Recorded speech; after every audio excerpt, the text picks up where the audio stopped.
Assalamualaikum warahmatullahi wabarakatuh. Dalam video ini, saya akan membahas sedikit tentang pemodelan matematika dalam perspektif penyebaran COVID-19. Sebelumnya, akhir-akhir ini dunia dipenuhi dengan persoalan virus corona. Awal perkembangannya terjadi di Wuhan, Cina, pada akhir Desember 2019. Virus ini menular dengan sangat cepat dan telah menyebar ke semua negara, termasuk Indonesia. Virus corona atau yang sering disebut dengan COVID-19 adalah jenis baru dari coronavirus yang menular ke semua manusia. Virus corona bisa menyebabkan gangguan ringan pada pernapasan seperti flu, infeksi paru-paru yang berat, hingga kematian.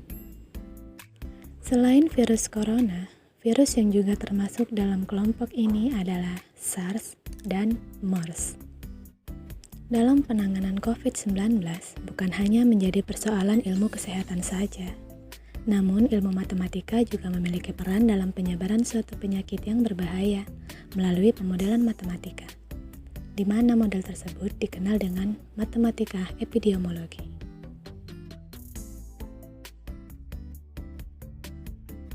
Matematika epidemiologi dapat memproyeksi tentang perkiraan penyakit dalam jangka pendek maupun jangka panjang, dan menilai interferensi yang mungkin dapat membantu mengendalikan penyakit. Model ini disebut dengan metode SIR. Metode ini dibagi menjadi 3 kelompok, yaitu S. Susceptible atau kelompok yang mudah terkena penyakit, I. Infektif atau kelompok yang terinfeksi penyakit, dan R. Recovered atau kelompok yang sembuh dari penyakit dan meninggal. Susceptible. Mereka yang berada di kelompok ini diharapkan agar tidak keluar rumah untuk menghindari diri dari penyakit supaya tidak terinfeksi virus corona. Dengan begitu, maka laju interaksi penyebaran virus corona dapat terhalang.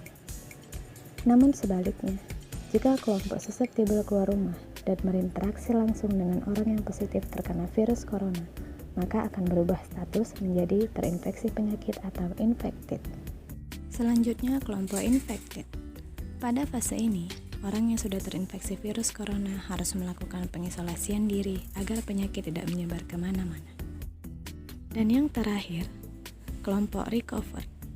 Pada fase ini, harus dilakukan pemulihan kembali agar tidak lagi terkena virus corona. Metode SIR dapat digambarkan seperti berikut. Untuk R0 kurang dari 1, orang yang terinfeksi jika tidak disebarkan, maka virus wabah akan hilang atau wabah akan lenyap. Untuk R0 sama dengan 1, orang yang terinfeksi jika dia menyebarkan ke satu orang, maka satu orang itu akan menyebarkan ke satu orang lainnya, dan wabah stabil. Untuk R0 lebih dari 1, orang yang terinfeksi dia menyebarkan ke 2 orang, maka 2 orang akan menyebarkan ke 2 orang lainnya, dan virus akan menular atau menyebar. Sekian dulu penjelasan dari saya mengenai pemodelan matematika dalam perspektif penyebaran COVID-19. Tetap jaga kesehatan dan patuhi aturan pemerintah ya. Oh iya, jangan lupa like, share, dan subscribe.